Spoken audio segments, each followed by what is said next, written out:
all for thank you all for coming and welcome. Laskavo prosimo, like you say in Ukrainian. And I welcome Mr. Volodymyr Dubovyk, who is director of the Center of International Studies at the Odessa Meshnikov National University. And thank you for joining us here. And we also have Alberti Jónssyni, who is the expert in international affairs and has a long career, also even as ambassador in Moscow years ago. And Hallgrími Indriðasyni, reporter at Icelandic RÚV in foreign news. And Rósu Magnúsdóttur, professor of history. She's going to monitor the panel discussion afterwards. So, Mr. Dubovyk, here's the floor is yours. I'm just going to mute us here. So, laskavo prosimo, dziękuję. And the word is yours. All right, thank you, Helga.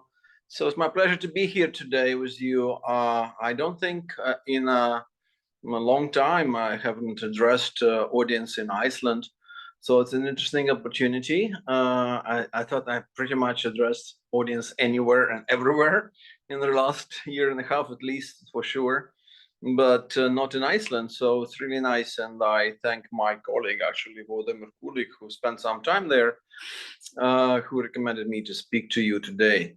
So I'll try to be reasonably brief because we need to have more time for questions and answers and discussion in the room. So I don't think the format calls me for long presentation. So I think that the people might probably have enough facts, like basic facts about what's going on in the war. And the war, of course, is ongoing. There's no signs of it abating or slowing down or subsiding. It's really a very intensive war along the very long line of the front line. It's huge. It's more than 1,000 kilometers. Every time I speak about this, just to give a scale, because people will say, like, what is it, 500 kilometers, 1,000 kilometers? Someone put the front line of Ukraine-Russia war on the European map in a straight line, and it ran from Warsaw to Madrid. So actually it's quite a long line. And it's almost everywhere. There's intensive fighting.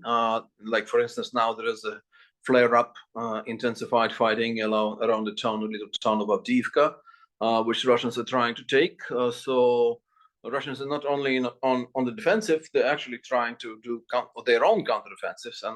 And that's what a lot of us are afraid of, that actually that Ukrainian troops might try to do an offensive, liberating Ukrainian lands, and actually lose too many of our guys, which would allow Russia to reclaim initiative and recapture initiative. And of course, Russia can do another round mobilization. So can Ukraine, but the mobilization pool, as they say, the reserve is different, because we have a population of what, little less than 40 million. Russia has 3.5 times more. And not to mention, of course, that Russia also has still tons of weapons. And unfortunately, they are presumably and seemingly also producing new weapons. So despite the sanctions being put in place, they're still making some of the newer weapons. So that's unfortunate. It's either they're hitting some of their military production cycles from the sanctions, or finding ways to get their hands on the things that they need to produce weapons through mediators, third parties, and so on. I mean, there have been a lot of violations of the sanctions as well. Many loopholes. And Russia sells a lot of stuff still internationally around the world. So, they sell a lot of things, and they can fund the war indefinitely, frankly. And that's a problem. Some of the weapons and plus the money, plus the people, the manpower, we're still dealing with a very strong enemy. I'm afraid I have to say that at some point last year, a lot of people around the world, among the allies of Ukraine, and maybe even some people in Ukraine, we thought that maybe we would just be victorious soon, but then Russia, I apologize, Russia has shown us that they have their own staying power. A lot of people talked about Ukraine being resilient in the first weeks and months of the war, and that was a catchword of the season. That was resilience was in vogue, and that's how it was indeed for Ukrainians. But now Ukrainians are tested even more so. I mean, it's now clear to us, Ukrainians, that it wasn't even the first weeks and months of the war that are most difficult, but what is happening right now, because the economy hasn't been functioning really well for the year and a half. That's to put it mildly, but a lot of our economy is basically running on support given from outside. At the same time, actually, the economy is afloat still, and there are even surprisingly, some positive, optimistic numbers in terms of projections. But the Ukrainian economy is being hammered by Russia, clearly, and that's a problem. And a lot of people are still outside of Ukraine, the refugees, and some people outside of their homes, and some people don't have any homes to return to, the internally displaced persons, the IDPs. So if you put it all together, maybe in those two categories, around 1/3 of the country is in those two, refugees plus IDPs. That's a problem. And I remember about maybe a year ago, maybe about late summer last year, I've seen some numbers that Ukraine has lost irreversibly about 6 million jobs. So I assume more jobs have been lost ever since. But can you imagine that? It means a lot of people are out of job. I mean, if they go back to the town where they used to live before, there's no job for them. So they need to find another one. Not too many opportunities. That's a problem for Ukraine. Zelensky, of course, is aware as a president of Ukraine of the constraints and limitations. On the one hand, of course, he wants to preside as a successful wartime leader. His reputation is based on this charisma that he has, and even swagger. I would use that word. If you're familiar with that, it's very much what he runs on. But right now, of course, he needs also to be sometimes humble and understand what's going on. And what's going on is that Ukrainian military forces, armed forces, are not almighty. Because again, in the last year, first near Kiev and Chernihiv, then near Kharkiv, then near Kherson, there have been successes. And a lot of people in Ukraine and outside of Ukraine, they suddenly thought that maybe Ukrainian military is some kind of, superhumans with some superpowers, some Avengers or something. They're not. They're actually made of flesh and blood, and they can be killed, and they can be maimed, and they can be injured, and many of them were. And what's happening is we actually lost a lot of very good soldiers. And in their place, there are sometimes coming people who are not a very good soldiers. So that's a problem. Who are not well trained, who are not just not disposed to fighting the war, unlike some others who were in the front lines in the first, tranche of people coming to the war. So that's a problem for Ukraine. You basically don't have money. You depend on the money coming from outside. You have the army, which is losing a lot of their personnel. And you have economy, like I mentioned, which is hammered. A lot of people outside of Ukraine, jobs are not there. It's a problem. It's a problem that doesn't mean that Ukraine is willing to or anywhere near to giving up. Of course not. If you talk to president, political elites, if you talk major political parties, if you talk military itself, and of course, if you do sociological polls, public opinion polls around the country, you notice immediately that the mood is still there. The people are still resilient. People still want to liberate all our occupied lands. But I think there is a sobering feeling in the air among Ukrainians of all sorts. Like I said, from bottom up, from average people in the streets to the president himself, realization, that maybe we would not be able to liberate all our occupied lands anytime soon. Maybe we would have to be okay with liberating some portion of that land, and then further down the road, and some more. So does it mean that Ukraine is ready for some kind of, ceasefire with Russians? Again, not. not really, because of several reasons. First of all, we don't trust Russians. So whatever we sign with Russians, it could be broken the next minute after it being signed. That's a logic, and that's the experience that we had with them over years, really, and decades, frankly, and maybe actually, if I may, centuries. So that's what it is. So if we do ceasefire, a premature, half kind of baked ceasefire, what happens is that Russia gets operational pause, they get their hands on even more weapons, mobilize more people, and push deeper into Ukraine using the ceasefire. So the absence of a pause is bad for Ukraine, but the pause would be even worse. So we are pushing with what we have, and we're losing our guys. But if we have a pause in the war, that would only serve Putin. He would stay in power. A lot of people in the West would say, okay, enough. We don't have to support Ukraine anymore. They've just signed a ceasefire with Russia. So what kind of assistance, what kind of weapon supply do you need for Ukraine?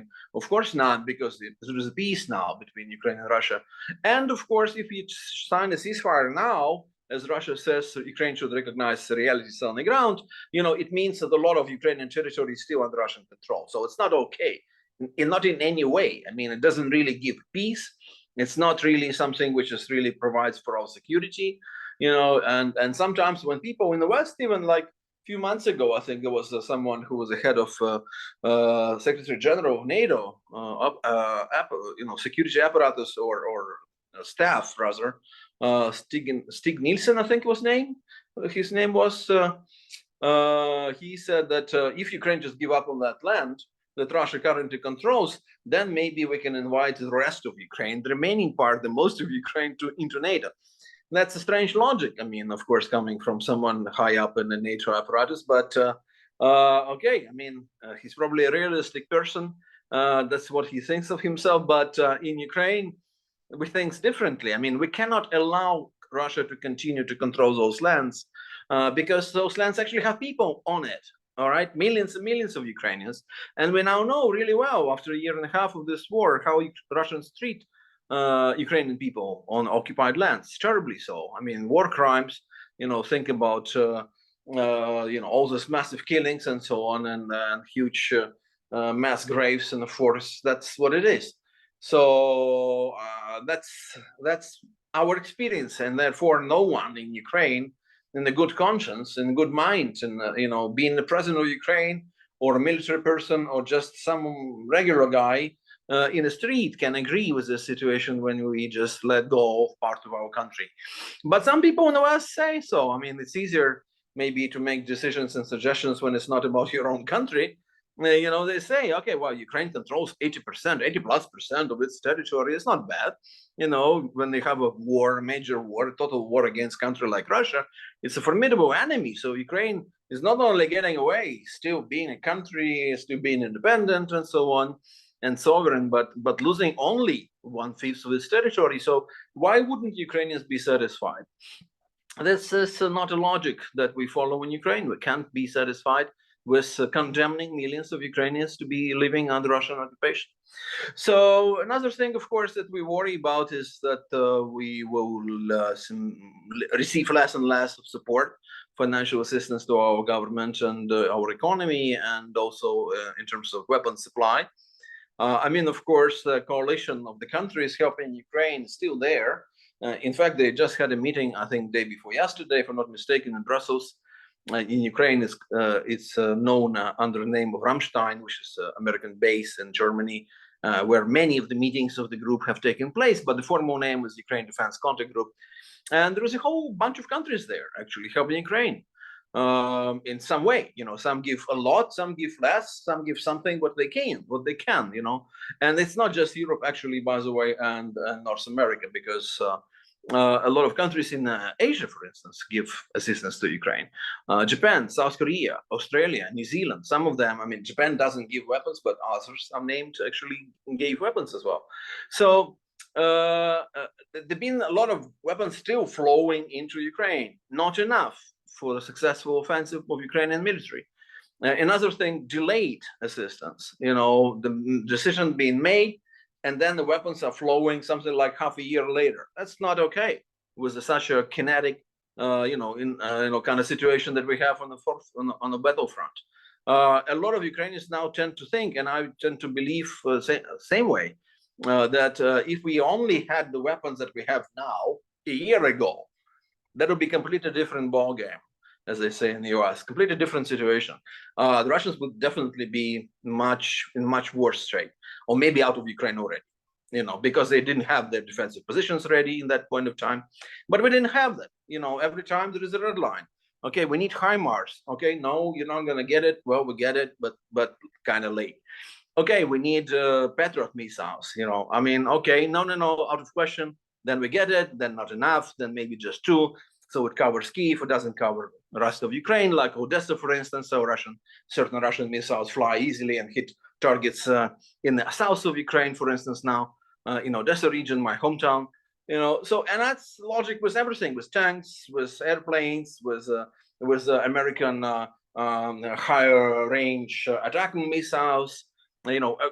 Some Europeans have given us some of those Storm Shadows from Britain and Scalps from French, but Taurus from Germany and Attackers from US are not coming.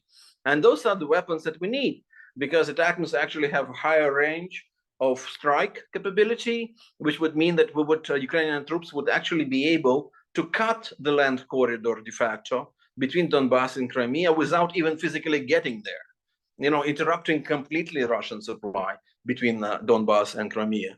And the Taurus is a heavy, powerful missile. So if you need to hit a certain target like the Kerch Bridge, for instance, connecting Crimea with Russia, then you would need a weapon like Taurus. So that's a logic that a lot of people in Ukraine follow, and a lot of people wonder, like, what's going on? Like, what the people in the West want for Ukraine in this war? To just exist, and that's good enough?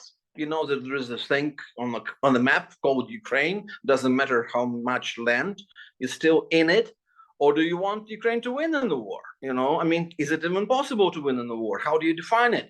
Of course, the Ukraine's win in the war is not something that you would see like, Ukrainian soldiers and maybe plus NATO soldiers marching in the victory parade in the Red Square in Moscow. That's not what we envision when we say victory for Ukraine. What we envision is actually just liberating our land. That's all. But of course, that's a high order as well, tall order as well. So that's what we have now. And of course, there are some conversations about maybe not giving Ukraine as much money as it is right now. Everyone is worrying about the United States. There are certain conversations, as you know, in the United States. There is a certain group of people, led or ideologically at least led by former President Trump, who are saying that Ukraine should not be assisted anymore. There are others in political elites in the United States, who say, no, we should continue to support Ukraine, but can they have their upper hand in this discussion or not? And also in many countries, including the United States, there is a slow deterioration and slow reduction of the level of public support also for massive systemic security assistance to Ukraine. So if you take it all together, it's complicated. On the one hand, you have a lot of assistance still coming to Ukraine. On the other, we're not sure that it will be still coming in the same kind of numbers, say months from now, half a year from now, or even not to mention a year from now. On the one hand, the Ukrainian military is still pushing. We're not losing territory. They're slowly, incrementally moving, through the Russian lines in the south, specifically in the Zaporizhzhia area, but too slow, and of course losing a lot of people, a lot of personnel, a lot of our guys dying in this war. So that's what's going on with the war. And the public is still resilient, like I said, but there is still a realization also in sobering in terms of the price of the war. If it was a shorter war, maybe like several months, maybe half a year, there'll be a different situation. Now it's already a year and a half and no sign of it ending. So Ukraine is beginning to think like, okay, it's by definition, by default, it's an asymmetrical warfare in the sense that Russia is bigger, it's more powerful. So to the extent that some people thought that Ukraine would just fold like a house of cards within like 2 or 3 days or maybe a week, it didn't. It lasted already pretty well in a year and a half now, but at the same time, there is a limit, and Russia is still trying, not for lack of trying, they're still trying to find a point of break, the point where the pain would be just too much for Ukrainians, just unbearable. Hitting civilians, not working, because actually Ukrainians making Ukrainians even angrier, and even more determined to fight. They strike our energy infrastructure like they did last winter. Also, apparently hoping that some people in Kremlin, they say, some political technologists, they said, okay, people would be without power, without electricity, heating, internet and everything, and they would go into the street and demand for Zelensky to end the war and sign the peace treaty with Russia. I never knew enough about Ukraine. I never cared to know anything about Ukraine, what makes Ukraine work and tick, what makes Ukraine tick. So how Ukrainians think. So on the contrary, all the strikes have only led to even more of a consolidation of Ukrainian political nation against the rallying around the flag and the platform of fighting back against Russians. So it's complicated. I mean, I'm trying to paint here the picture, which is realistic, which is not rosy, but it's also not entirely green. So certain things have been of a positive nature. Like I mentioned, Ukraine is still standing high, and Ukrainians are still willing to fight. And Ukrainian military is better prepared and better armed than ever in this history. It's probably one of the best armies in the world right now, actually, in terms of its training, experience, and weapons that they have and then they use, given by our allies. On the other hand, of course, there is very serious situation with the Ukrainian economy, massive losses on a battlefront. They're not reported, but we're not stupid. And of course, we have our own ways of knowing that we're losing a lot of our guys, a lot of our soldiers as well. And there is a fear that maybe the current consolidation of the international community in helping Ukraine is something which is not granted forever, which is not something which is given, which will be there forever. Because again, in Ukraine, when someone across the ocean says we're going to stand with Ukraine as long as it takes, then the people start to think like, as long as it takes to do what exactly, and as long as it takes, it's also give Ukraine $100 billion, but it's also maybe give Ukraine $2 billion over a year or something. That's also standing with Ukraine. So we have our questions now, and I'm afraid that not all those questions have answers. But maybe together as a panel today, we'll find out the many answers to those questions. Thank you.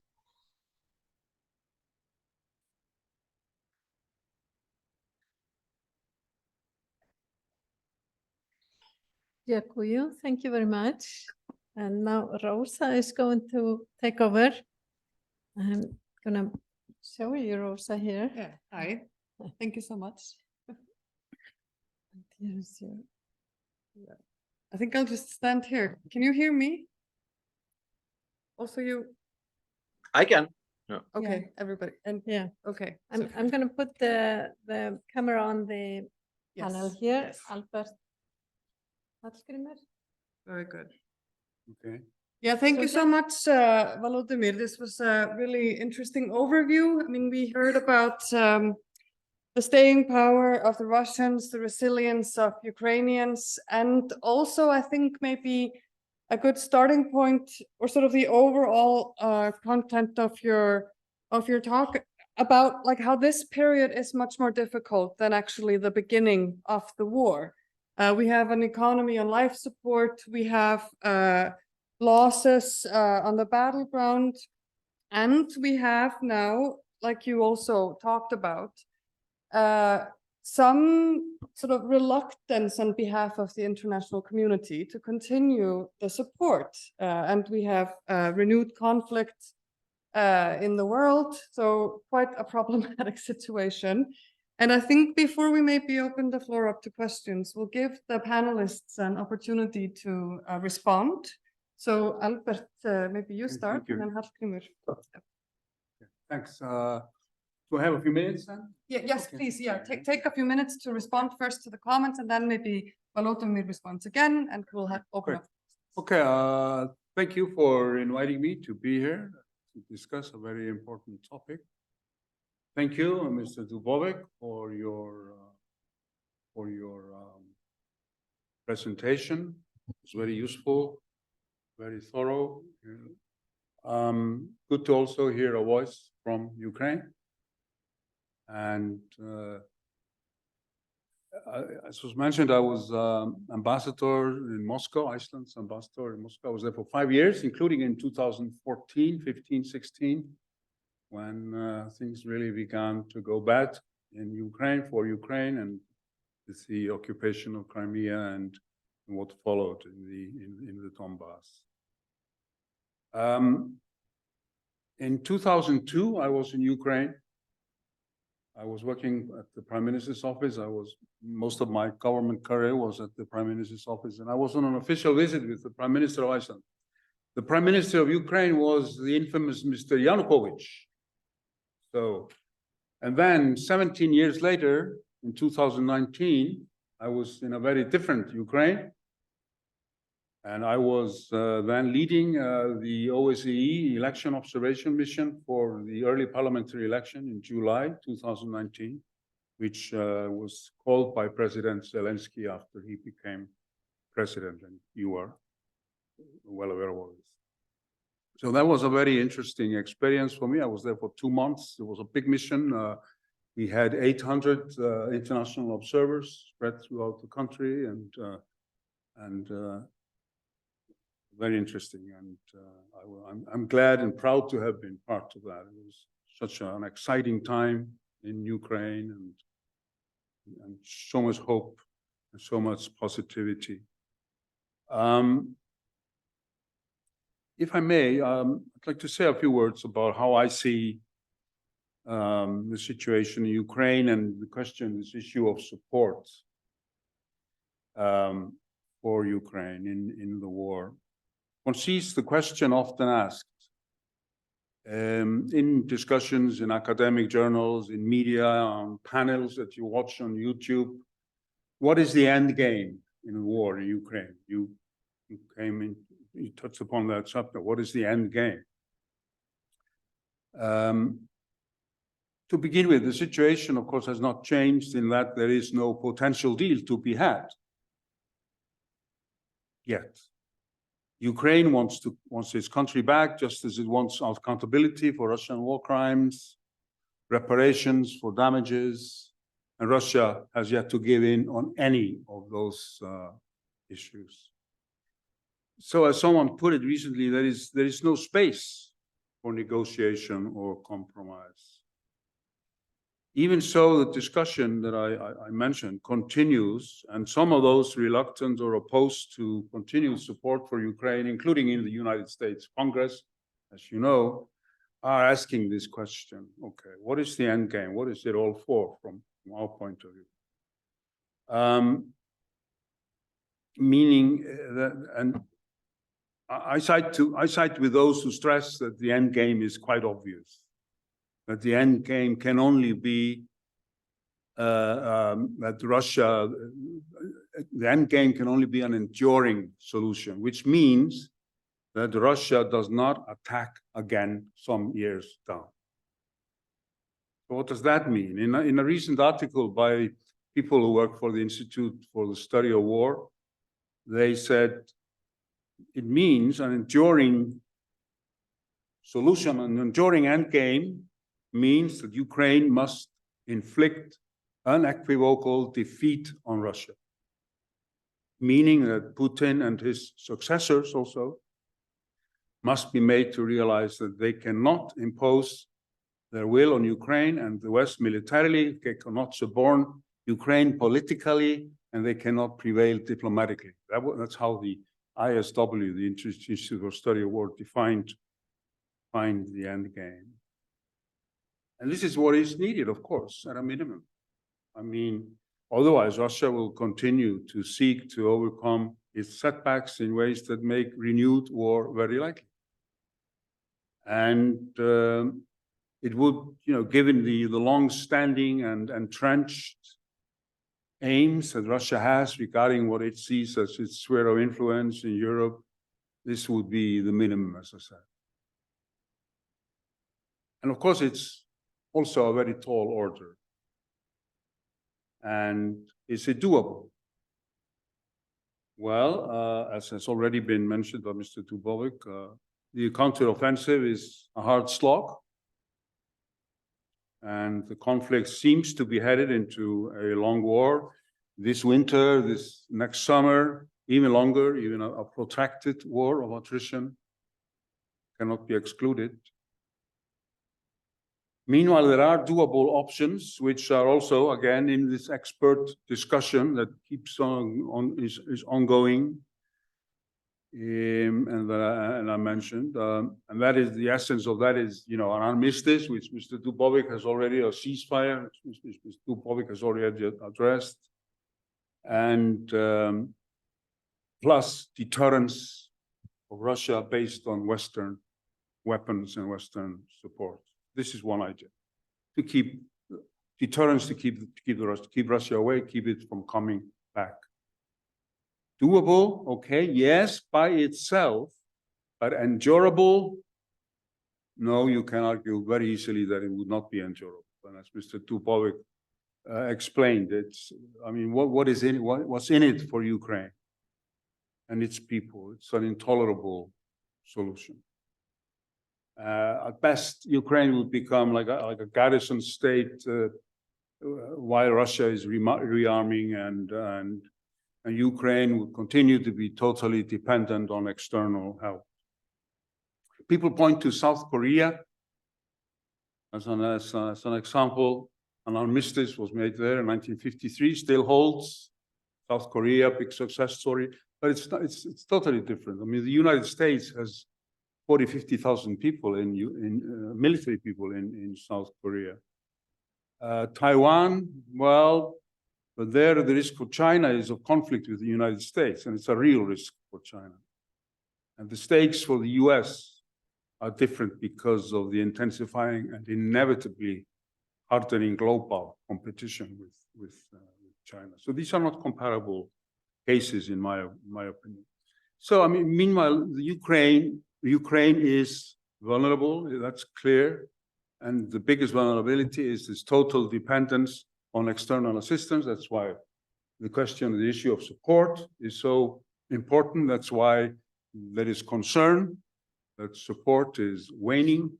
There's particular concern with regard to the Americans, to the US Congress, although there have been several articles recently published saying that the concern about the American support is overblown.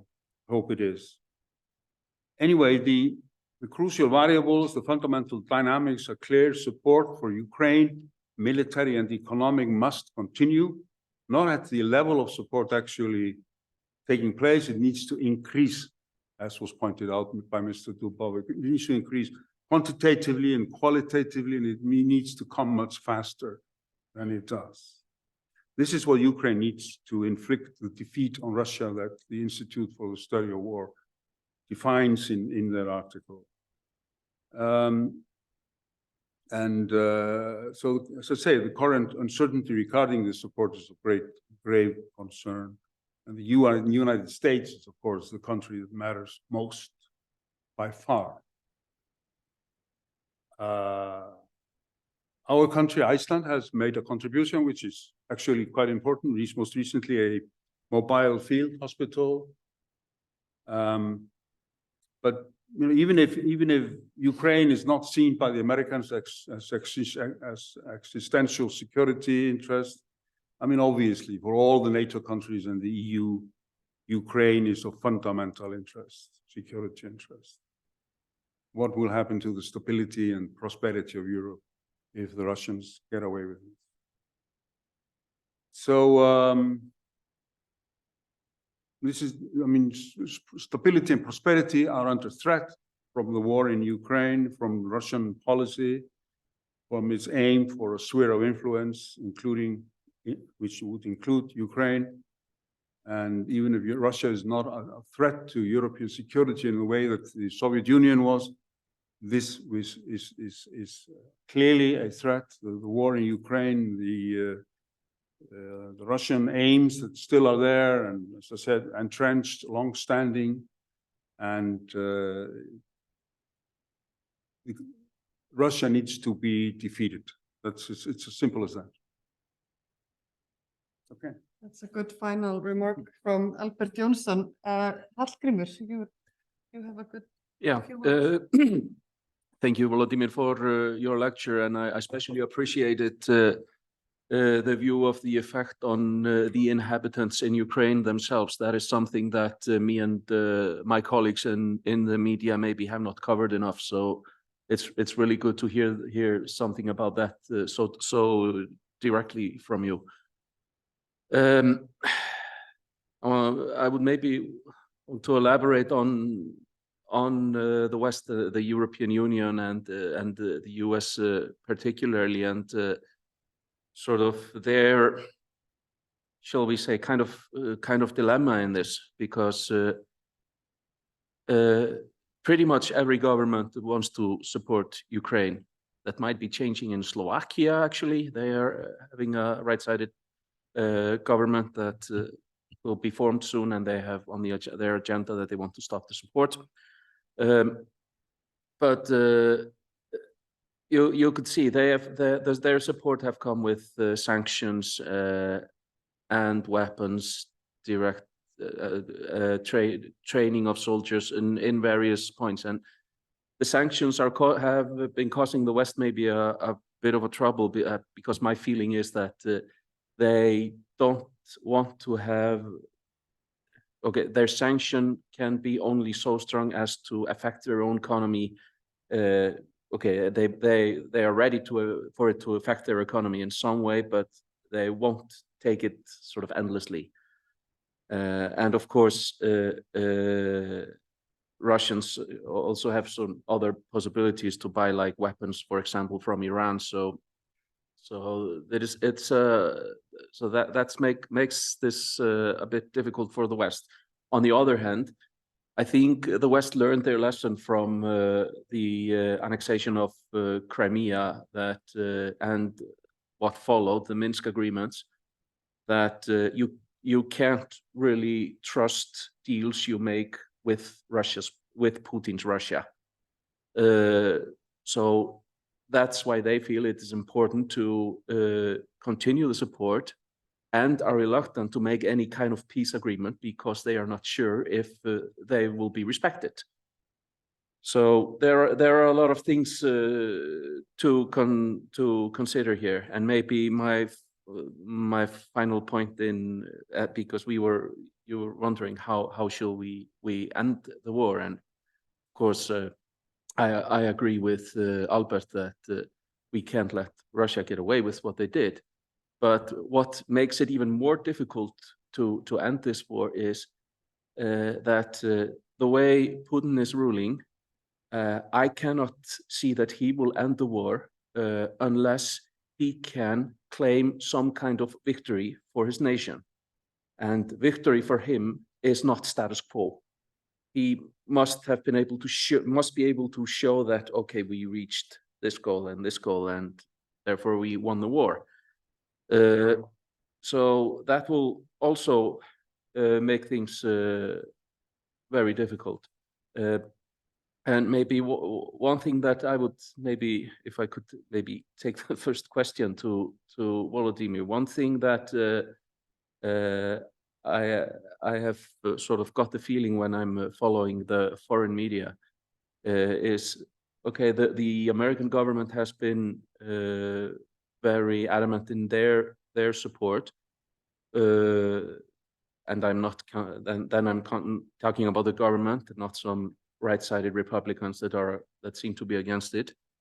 But I have seen that there are some doubts that they are sort of taking their counteroffense to maybe in too many places, and that maybe applies especially for Crimea, that the attacks they are doing on Crimea, and the feeling is that the Americans think that they should focus maybe more on the mainland before they try to get Crimea, even though Zelensky always said that should be the end game, Crimea. And maybe that's, if I can steal the first question, I would maybe like to have Volodymyr's views on that. Okay, Volodymyr, are you prepared to? Sure. And then, Of course. Well, your question about the directions for counteroffensive, that's yes, that's a debatable issue. I'm not myself a military expert, but of course I follow the debate, and I read the most experienced and prominent and well-respected military experts from various parts of the world who come in and who actually provide their own opinion on how the counteroffensive should have been done. Well, one thing is that many of the actions by Ukrainian military last year have been really closely coordinated with our friends in the West, specifically US and Brits, who've been coordinating these actions. This year, there's been a lot of training, as you mentioned, and more weapons being given to Ukraine, but probably not enough for this massive counteroffensive. And whoever is ever criticizing now Ukraine for doing it wrong, I mean, first of all, they're not in our shoes. Second of all, they haven't any experience similar to that, and no one did, and no one has. The last time it was probably indeed in the Second World War. I mean, there've been pretty big wars ever since in the world, of course, but this massive kind of a movement of forces on a huge line, it's really hard to do. And Russia has been given time to entrench, to actually dig down and create this massive, many lines, kind of defenses. And that's a problem that I've been mentioning before. If we were given more of the weapons that we have now, a year ago, and Russians didn't have at that point of time, all these defensive lines, it would be much easier for us to continue. Maybe the Kharkiv offensive, which liberated most of the Kharkiv region suddenly, in the early fall of 2022, would have been just the beginning of rolling on and on and on of Ukrainian offensive. And then before you know it, the Russians will be defeated in most places, maybe, except for Crimea, perhaps. But well, okay, we cannot, there's no point to actually go back into history because that what happened did happen. Right now, we understand that we need to push and try to cut that land corridor between Donbass and Crimea, but other directions are important as well. For instance, Americans have been questioning why Ukrainians are fighting around Bakhmut, but there is now Russians pushing in various other places near Kupiansk or near Avdiivka. So what would be the point for Ukrainian military, let me put it that way, to advance drastically towards Azov Sea and maybe Tokmak, Melitopol, and then ultimately Mariupol, while the Russians would be able to turn the tables on us in the east, on the northeast of the front line, and actually pushing closer to Kharkiv, which is still possible. I mean, still possible. I mean, so I think that's why we're doing it slowly and along the entire front line. And we found out quickly that there is mining and we don't have enough demining equipment and so on. So we pushed first with all those, Bradleys and Strikers and some Leopards and, and lost some of them. And a lot of people said, oh, Ukrainians have just lost tons of this Western equipment. And we said, okay, that's not good. So we should do it otherwise. So the Americans say we should do combined arms operation, but again, with combined arms, you have total superiority with artillery. You need to have Air Force dominating, flying the sky. We don't have this. So what combined arms can do? That's the whole definition is combined arms. You need to have all these elements in place, and Ukraine doesn't have many of those elements. So we do it our own way. We're adjusting, we're adapting, to what we have. So yeah, I think Crimea should actually definitely be put on a target list before liberated. And also, a lot of people say that Crimea, without liberating Crimea, Ukraine would never be in peace. Quite a lot of people, including American General Ben Hodges, who once commanded U.S. forces in Europe. He is saying basically, if you allow Russia to stay in Crimea, it will continue to be militarized. Whatever Russia promises to everyone else, and that will be a source of insecurity for Ukraine forever. So Crimea, in many ways, is even more important.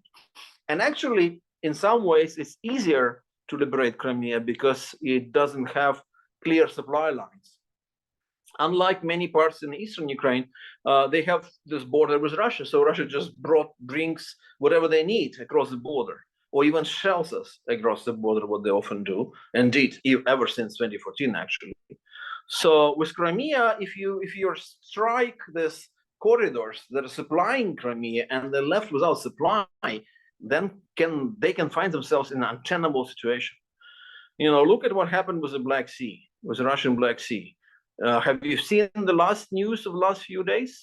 You know, the Russians are moving their naval assets from Sevastopol to Novorossiysk because they're not secure enough anymore in Sevastopol, of all places. So, I mean, that's another, you know, interesting comment on how Putin's little war, you know, to overwhelm Ukraine in 3 days have turned into them really worrying about keeping Crimea. But, you know, dark irony aside, Ukraine can do a lot now without even having a navy of their own, but with asymmetric warfare, with naval drones, aerial drones, with missiles, Ukrainian missiles, American missiles, Harpoons, many others. You know, we now can hit, you know, a lot of targets, you know, and we've been actually landing several times. Our special operations troops have been landing in the last few weeks on Crimean territory, briefly, just to show that we can, you know, without any advancement further. One time, actually, they took out completely this powerful S-400 anti-air system. So, yeah, I'm sorry, I've been probably too long in answering this very simple and short question. I don't think there is any recipe that is known to anyone as to how Ukraine should advance, how offensive should proceed. You know, we're probing, we're seeing that what Ukrainian generals prove themselves, I think, capable of thinking outside of the box. And that's what they're doing, you know, where it gives. You know, we're still trying to see where would be that direction where probably we can apply most of what we have trained and the weapons and the people who've been trained outside of Ukraine. And Crimea is definitely not out of the picture. And Crimea should be part of that conversation, you know, and that's what we're doing. Yeah. Yeah, it's a very interesting perspective on what's going on in Crimea. I wanted to take up one point from like that all three of you brought up, and I think actually Jón Ólafsson also addressed it here in the chat. I think maybe you've seen it, Volodymyr, but Jón is posing the question about, he's raising the argument made by Stephen Kotkin, where he talks about winning the peace, arguing that Ukraine should place emphasis on rebuilding civil society, even at the cost of losing territory. That is, find some ways to get to some agreement with the Russians, because the danger for society of continuing the war is greater than the threat to Ukrainian society from losing the war. And then Jón is posing the question to Volodymyr. So what do you think of Kotkin's argument? But then I think I would also like to hear your thoughts about that argument, and then maybe we'll open up for questions from the audience. Well, I respectfully disagree. I know Stephen Kotkin, he's a great political theorist, but that's one of those cases where maybe a political theorist shouldn't have been weighing too far into the unknown, uncharted territory of military science and international relations. So what he's saying that if Ukraine continues this war, we stay in martial law situation, we continue to delay our elections, local elections, presidential elections. You know, the people's rights are in a certain way curbed or limited because there is a martial law in place. For too long, that would be detrimental for Ukrainian society. And we're going to lose our democratic nature at some point of time, which would actually complicate the assistance to Ukraine, because a lot of people in the West are basically saying, and outside of the West, as I mentioned, some countries in Asia, even Asian Pacific, they're saying we support Ukraine because Ukraine is a democracy. So, and Russia is a authoritarian system. That's one of the reasons we support Ukraine. So it's not just about moral outrage, international order, territorial integrity. It's also about our guys, good guys, democracy, you know, fighting against a authoritarian regime. But think about it: if we sign this premature deal and we sign away this lands to Russia, would that improve situation in Ukraine with civil society? No, it's actually going to be making Ukraine much less consolidated.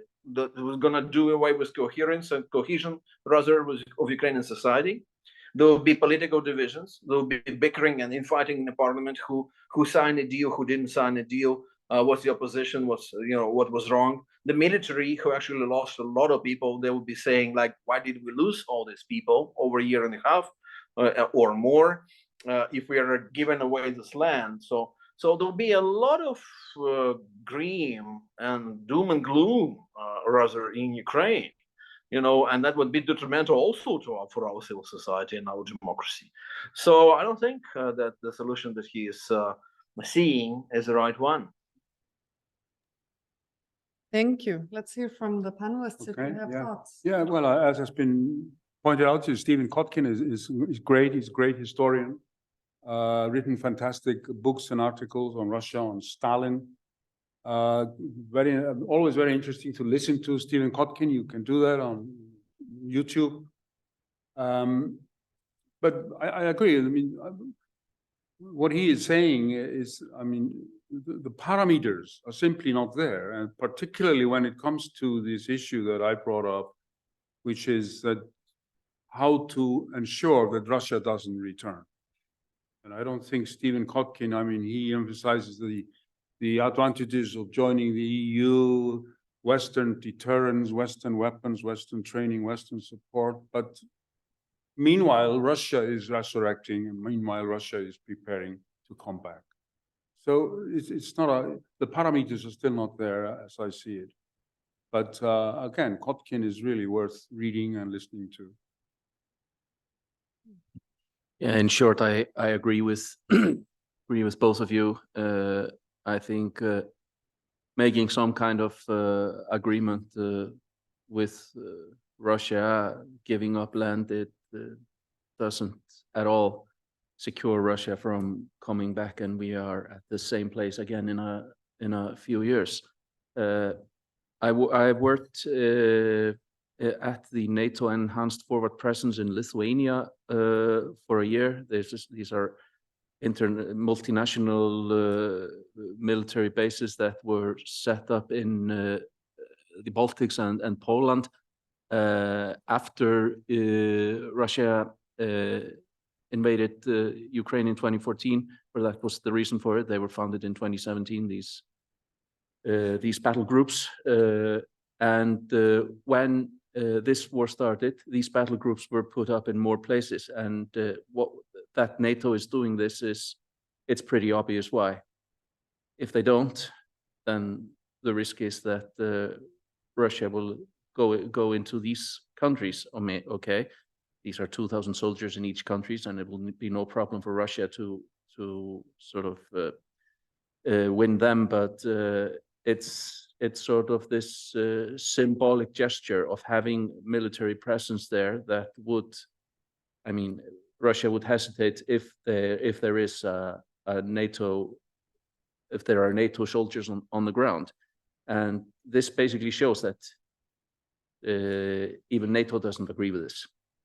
If there is a deal that will not secure Russia from coming back.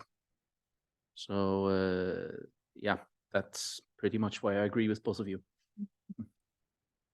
So I think it's time to allow the audience to pose some questions. You can pose questions to all three, or yes, please.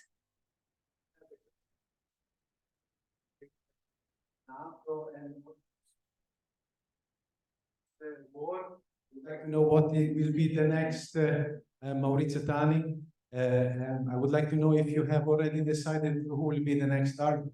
China, for example, when it will be. I think now it's too late to talk about how many people die during this war. You are talking more or less in the same way that we are used to hear talking the peace, so-called peace agreement after the First World War, the Second War.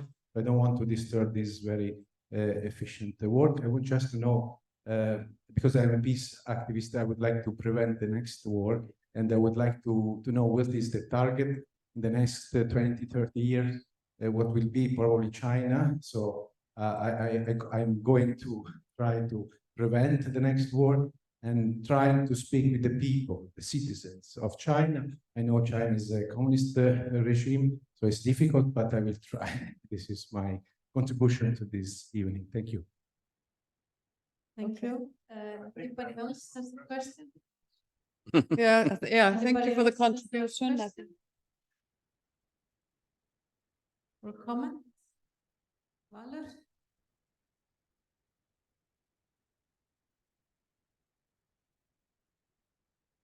Yeah, well, obviously, yes. My name is Volodymyr. I was in Ukraine the last 2 summers, and my feeling was also that even if people are more tired now, the second summer than in the first, the will to go on isn't broken. There's no question of giving up. Even on the front line in Donbass, the third assault in front of Bakhmut, and for all the casualties, they are very much opposed to any deal that would give up any of Ukraine. And I have a book coming out next week, but my point would be Ukraine's strength relative to Russia has grown a lot from the beginning. In the first weeks, months, many thought Ukraine would be overrun. Many thought Russia was much stronger than it turned out to be. So Ukraine's strength has been growing relative to Russia. And if this would continue indefinitely, it would be easy. We would actually just have to wait until Ukraine's strength would be that much stronger. But as it seems almost certain that Western support will be waning among many individuals and organizations, it already has disappeared, not among governments yet. But irrespective of who wins in the US elections, for example, next year, we can probably assume aid will not be indefinite. So there are reasons to assume maybe that in the next summer, Ukraine will be stronger than it is now. There's still F-16s coming, the Abrams, ATACMS, so on. But Ukrainian strength relative to Russia will not continue to grow indefinitely. Maybe it will be peaking in the next summer. So if Ukraine fails to end the war militarily next year or within some time frame, then the situation will become more difficult. Or how would you respond to this? Thank you, Valur. Maybe we can hear the answer from Volodymyr, and then we have another question. Do you wanna? Yes. Yeah, sure, of course. Yeah. Well, the sound is not always great. Yeah.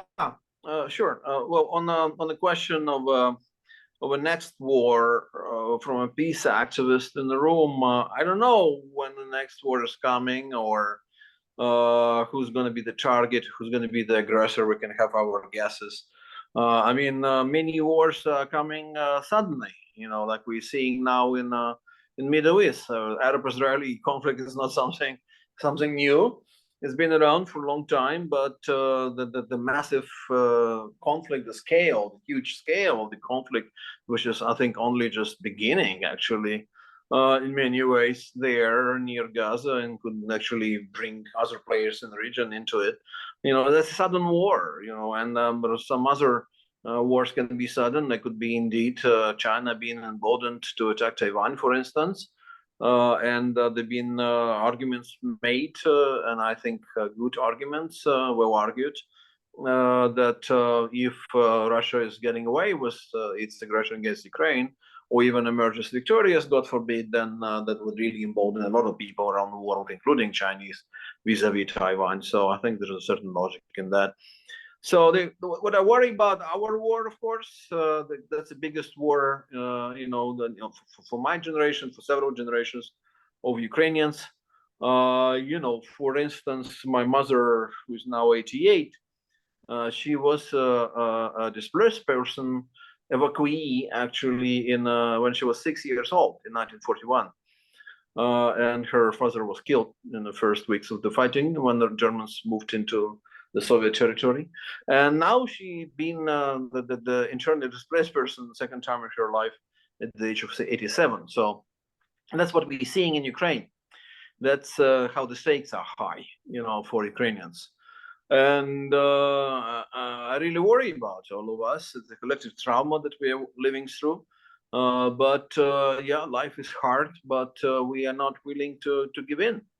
Like I said, even in the dark winter hours of last winter, when a lot of cities, including my hometown of Odessa, actually was one of the worst hit. So we're sitting for days and days, sometimes up to a week, without any electricity supply, which means no heating, no water running, no way to charge your phone or anything. The people were actually even more united in their willing to see, and their wish and their intention to see this war through the victorious end for Ukraine. So that's what it is. I mean, can we get there? I don't know, frankly and honestly. Can we win the war? But we're going to try. We're going to try, and we all contribute something. I mean, it's a very important. I think maybe people in this room, some are having something to do with the university life, since we are hosted by University of Iceland. But everyone in Ukraine is contributing something to this resilience. It's not just military. We never stop teaching our students. Only 1 week hiatus, a short pause was after February 24th last year. And then we decided that we're going to continue teaching our courses online. Yes, but some it's a mixed system now, offline and online. But that's what we're doing, and not only that, but in the last academic year, for instance, people like myself, I can give you my own example. I've been able also to teach in person several courses on Ukraine at the Fletcher School of Law and Diplomacy at the Tufts University, one of the leading schools in the United States, while continuing teaching my Ukrainian students online. So we are trying to do what we can. The civil society, people collecting money, people buying satellites, people buying everything, people buying drones, people buying, in addition to what is being given by the West, what the Ukrainian government allocates, and it's now our own national budget, people buying a lot of stuff. So there is civil society vibrant, which is united by this desire to fight back. And that's exactly where our strength as a person in the room mentioned vis-a-vis Russia is. We're fighting for our freedom. We're fighting for our lands. We understand that our fight is a fair one, and it gives us power. And ultimately, Russia is fighting for someone else's land. Russian soldiers in Ukraine, they're fighting for not their own homeland. And our guys are fighting for their own homeland. And in many ways, physically, if you give an inch of land to Russian occupier right now, then he might get to the next town where your family is from. That's the situation for Ukrainian military, and that's why, no one is really looking into giving an inch of land to Russians, and that's why we're trying to liberate as much land as we can. Thank you. Would you like to comment as well? Well, I have what I would like to call a hopeful comment. It was mentioned before by Mr. Dubovyk that the Americans say you need to do combined operations. The Americans are right in the sense that a decisive breakthrough takes combined operations. And that's what the West should be giving Ukraine, the means to do combined operations. But my hopeful comment is like this. Russia has already failed in Ukraine. They have failed in their objective to take Kyiv. They failed in their objective to change the regime. The campaign has been a total disaster for Russia. And Ukraine, the Ukrainian military, the Ukrainian people proved everybody wrong. Remember when the Americans wanted to airlift Zelensky and the government out of Kyiv, and Zelensky said, I don't need an air ticket, I need support. So they proved everybody wrong. All the specialists, all the experts, including myself, I said on TV, I said on radio, this is going to take a couple of weeks for the Russians to take Kyiv. That's what we were talking about. And they proved us all wrong. And my hopeful comment is like this, and I've said it before, and I'm not the only one who said it, not many of us, but if you look at this disastrous performance by the Russian military in Ukraine, it is a reflection of serious, severe underlying weaknesses in Russian society, in Russian government. And it's the two sisters, as I sometimes call them. One is corruption, and the other close relative is incompetence. And you see both in their performance in Ukraine. And then you have the stupendous losses in men and material that Russia has suffered. It will not take just a few years for them to potentially come back. It will take many years, fortunately. This is good news. Russia is seriously weakened militarily. And then if you look at the conditions of the Russian troops, you look at the fact that they are not fighting for their country, they're fighting in Ukraine. They have, I think, very little confidence in their leadership. They have no reason to have confidence in the leadership of the military. Their conditions are reportedly very bad. So morale is low. The British Ministry of Defense said yesterday that they have information that mental health in the Russian military is rapidly on the decline following the war and the losses and the incompetence, everything.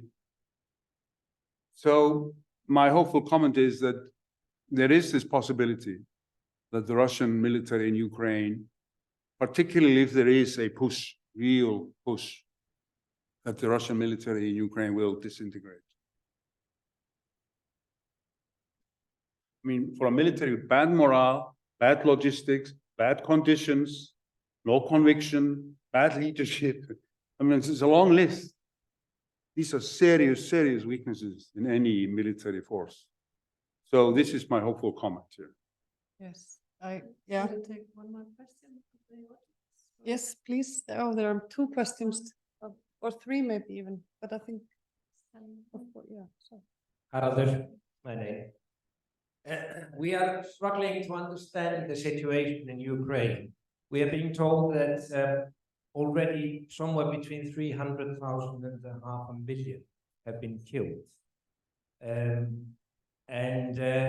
It makes you wonder, how does the government fill the lines in the army? Do they still have volunteers, or are they now heavily based on conscripts? Now, if they do heavily base the army on conscripts, doesn't this pose problems? I mean, these boys are probably not motivated at all to go to war, and I presume it's reasonable to presume that they really couldn't care less. Donbass is being governed by Kiev or by Moscow. And this brings us to the question, isn't there really a risk or a chance that there will be a rebellion within Ukraine with all these casualties and with the situation of ever more conscripts going into the army? Thank you, Haraldur. Yeah, should we take one more question maybe, and then, because there are, I can see four questions. Yeah. And combine the answers. I'm Elvar Karl. My question is, there's been a rhetoric going on, especially from saber rattling from Russia, when it comes to a nuclear response to increased insistence from the West. Do you think this rhetoric is penetrating Western society and having an effect on the opinion of whether or not to give increased assistance to Russia? And do you think these threats are in any way realistic? Thank you. Okay. Volodymyr, do you want to address these two issues? of Sure, concepts sure. of nuclear weapons? Yes. Sure, I'll probably be brief so we can take more questions, and my colleagues at the panel would also have their chance to contribute if they like to. So on the conscripts, well, I mean, Ukraine has never probably been further away from any rebellion than it is right now. I mean, the level of consolidation, cohesion in society is unprecedented. I mean, we've been often in such situation in Ukraine, frankly, when people have been very grumpy and grudging and complaining about the government doing this and that wrong. But that is not the case right now. Actually, you have a very high rating and popularity level for Zelensky ever since the war started, the massive war started. People realize that he's probably making some mistakes here and there. People realize that he probably made some mistakes before February 24th last year. But he's our wartime leader, so people have trust in him, and definitely in military forces of Ukraine. Just another major political public opinion poll which came out yesterday, and it's still 90+% of the highest support in the country is towards the armed forces of Ukraine. The next figure is volunteers, finding money and crowdsourcing and crowdfunding and the money for the military. And a third, I think, was who was the third one? Not the president, but everyone who's involved in the military effort. So yeah, of course, people being killed, but other people being drafted. It's a combination. It's some people volunteer to go to the front line. Some people being drafted. It's a combination. So yeah, I presume that it's possible that some people who are not very well trained or even predisposed to fight in the war in Ukraine might end up in the trenches. And that is possible, but until recently, we mostly relied on people volunteering to fight. And for a number of months, long number of months after February last year, there was the situation when people were turned away actually from drafting stations, saying we don't have a need in you, so we have enough. But the longer the war becomes, the more dragged on it is. It's more and more complicated for Ukraine. That's why I said the mobilization pool in Ukraine is smaller than in Russia. And actually, maybe perhaps in a authoritarian country, it's easier to mobilize people than it is in democratic countries. So. And there are some people already outside of Ukraine, refugees, but mostly, of course, women and children and senior citizens. So very few men, but some men as well.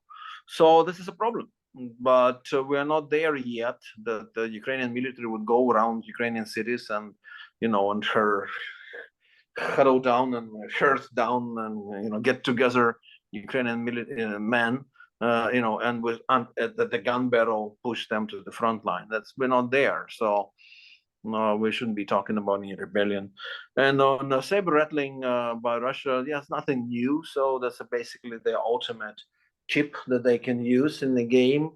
And then the war is not going fine. Well, for them, as has been said already, and therefore they need to scare everyone. Okay, there is red lines, we're drawing the red lines.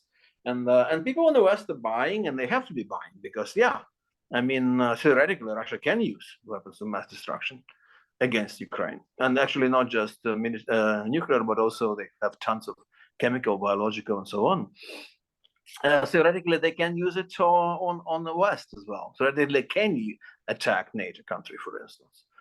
All right, so far it's been very few episodes with some drones flying into the Romania across the Danube River, maybe a couple of missiles down, getting down on Poland or something. So nothing major. But actually, what happened a few days ago, I think a couple of days ago, was someone disrupting the major pipeline, connecting Estonia and Finland. That's something new, and that's very discouraging. And so they would use whatever they can. Whenever they have this rants from Putin or someone else or former president, so-called former President Medvedev, he specializes in that.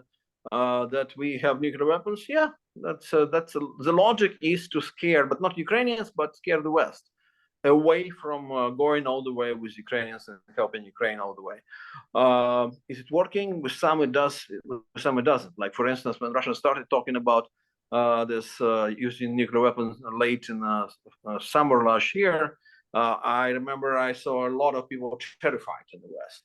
Over a few months later, people relaxed a little because there was this understanding that Russia is just using this as a bargain, as an intimidation tool, but they're not going to do it because they understand it's going to end really bad for them. And the Biden administration and others communicated with them and actually delivered the message on what's going to happen to Russia. I mean, if they actually use nuclear weapons, and God forbid they go there, because of course, if they use nuclear weapon in Ukraine, and then the same NATO countries, I mean, some NATO countries actually deliver conventional strike at Russian troops in Ukraine, you know, who knows what Russia would do in return. So let's us hope we don't get there. But so we cannot completely, just reject or just discard all this threat of Russia ever using WMD on the battlefront or elsewhere. But we are not also to be allowed to be paralyzed with fear because they threaten us with that they're going to do this. Yeah, thank you. Thank you. I think, yeah, I'm going to suggest that we take the final questions from the audience, and then all of the panelists get like 3-4 minutes to give concluding remarks. My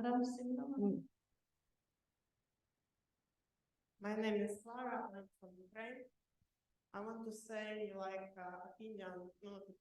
voice of the person from Ukraine who has relatives in occupied areas. Like this, when I listen sometimes this ideas about this peace and give away parts of Ukraine to Russia just to save people, but in occupied areas, give also real Ukrainian people who didn't choose to be in Russia, and we should like remember about this. And when I listen to this peace talks, I don't know, like peace activities, but I think this peace talk is just hypocrite, because if everybody would want to have peace, then it would be no war. And if somebody decide to start the war, if there is an aggressor, and this aggressor always must be punished. But I see like a lot of Russian propaganda is around in Europe, and a lot of many European politics spread this Russian propaganda.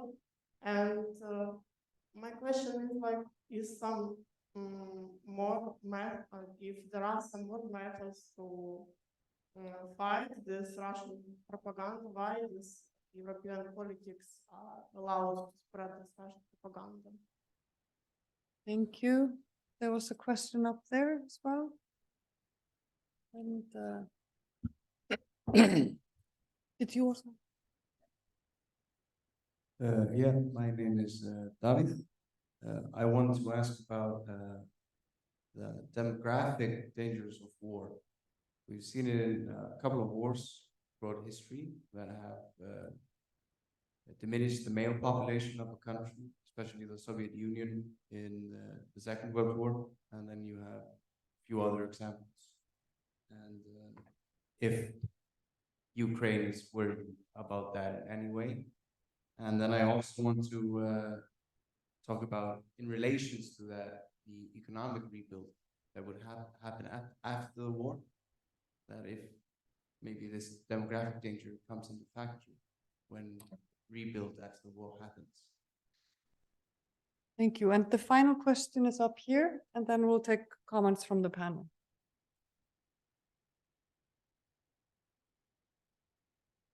Hello, my name is Islever, and my question is regarding the conflict in Israel that's brought up now. Of course, the US has been a big supporter of Ukraine in this war effort, but it is also Israel's most significant ally and has promised military and economic aid to Israel in its conflict now with Hamas.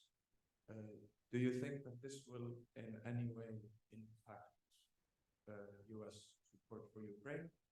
And if so, do you think it will have any significant impact on Ukraine's war? Okay, thank you very much. The three final questions are about how to fight Russian propaganda in Europe, the demographic cost of war, and finally the Israeli war. And then we have, I can see 12 minutes left, so 3 minutes per participant. If you can address these big issues, please, Volodymyr, if you would like to start. Sure. So on Russian propaganda, I mean, actually, we're better off right now than we used to be because people are now more aware of what the Russian propaganda is. I remember years ago when Ukrainians were complaining, people were saying, oh, no, come on, you're just exaggerating things. But now Russians messed up with elections in a number of countries and so on. So people know now what Russian propaganda is. And also with this war, basically, actually, the Russian propaganda doesn't work that well because a lot of people now know that if Russians say something, there is a high chance of them lying. And, previously it was like, okay, Russians are saying this and Ukrainians saying this, so maybe the truth is somewhere in between. But now most people, definitely in Europe and North America, would know that no, Russians actually tend to lie a lot. So it's not that bad. And why people carry it on in the West, Russian propaganda? Some are interested financially, some are interested ideologically. For instance, for Putin, what Putin is doing, and Moscow is appealing to far left and also far right in various countries in Europe, and you see it across the board. That's exactly who usually support Russia and tend to criticize Ukraine. On demographic situation, it's terrible. It's been pretty bad in Ukraine even before the war. When Soviet Union broke up, and so Ukraine had 52 million people population, but now we have much less than 40. And with the war, some people are going to stay in Europe, some people are going to be dead, some people are going to be not born, being unborn. So it's going to be a problem. In my field, for instance, we had demographic drop of number of students coming to universities even before the war. And now some of them don't have money, or their parents don't have money to pay for education. Some moved to Europe and they're enrolled in the European universities, and they're probably going to continue their studies there and get their diplomas there. So it's going to be a problem. Huge problem in terms of actually restoring the Ukrainian economy. That's a very good question. And finally, on the role of the war, I don't see big impact of this war, frankly, because U.S., for instance, can keep their eyes on the ball on both in Israel and Ukraine. They said that, and that's true. With Europeans as well, the last meeting of the the Ukraine Defense Contact Group actually took place already when after the attacks by Hamas on Israel. And they've shown that no one is willing to actually be distracted by this war. If Russian connections to Hamas will be revealed even more so, maybe via Iran, which is a big ally of both Hamas and Russia. And that's why I think it's very reasonable to actually paint a picture of triangle, Moscow, Tehran, Gaza. And if Ukraine would actually be successful in peddling this line in the West, that might actually even benefit Ukraine, but we'll see. Thank you. Big questions. Who wants to start? Okay, I'll start. I want to take up this interesting point with propaganda, because, of course, Volodymyr is right. If it's coming from Russia, people know that that's probably not true. But then the problem is to know it's from Russia, because Russian propaganda is not always obviously from Russia. That's something I learned from my year in Lithuania, that the job there was, one of the job was constantly fighting disinformation that that we believed that was from Russia, and that was they could take this messages all over the place. It could be a false screenshot, it could be a false email that went to the news, and they have all sorts of things. So the best way to sort of defend this is to try to sort of teach people how to read these information and to see for themselves how probable this information is. So I think that's the best way to defend the propaganda. I think I agree with Volodymyr's comments about Israel. I am not seeing that have any much direct effect on the support to Ukraine. The support has been constant with the US has been constant supporter of Israel. That will not change. It will be on a similar view. And personally, I can't see any change in that. But I would maybe want to end, and it's maybe connected to the question from Valur about if the war lasts for 1 year and it's still ongoing, will that create problems? My feeling is that we will have a lot of answers about the war after this winter. And that is also based on what Albert said about the weaknesses within the Russian military. That will maybe come clearer during the winter, when they have to sort of fight the nature, the cold and the snow and all that. So maybe we will have some answers by then. But if we have problem if the war goes on for a year, I think that will totally depend on how resilient the West is to keep supporting Ukraine. I think that is key in this war. Okay. Yeah, I'd like to couple of points about the nuclear issue. Absent human insanity, human stupidity, and I don't discount either. Nuclear, that the Ukraine war will turn nuclear is almost completely impossible. It will not happen. There are absolutely, the Americans have said it time and time again, we see no signs of any kind of preparation by the Russians to use nuclear weapons. Those signs are the means to monitor whether those signs are appearing or not are incredibly large when it comes to the US capability. So, but the main thing is that nuclear weapons have two functions. It's deterrence. One is deterrence. Two is deterrence against threats, against existential interests. And the flip side of that, of course, is that Ukraine is not an existential interest for the United States, because the United States is definitely not going to get into war with Russia about Ukraine. One reason is because of the deterrence effect of nuclear weapons. But so nuclear weapons are having an effect on the conflict in that sense. But the likelihood that nuclear weapons will be used is almost nil. Nuclear weapons serve no political or military objectives. It's as simple as that. They are existential mainly and only. Thank you. Yeah, thank you very much. I would like to thank all of you for coming, but I would really want to thank our panelists for very valuable contributions, and especially you, Volodymyr. Thank you for being in the hot seat all the way from Ukraine. It's extremely valuable to hear about the status of things in Ukraine right now, and we wish you the best of luck. Thank you for inviting me. Thank you. Thank you. Thank you so much, and thank you all for coming. Should we give them a round of applause?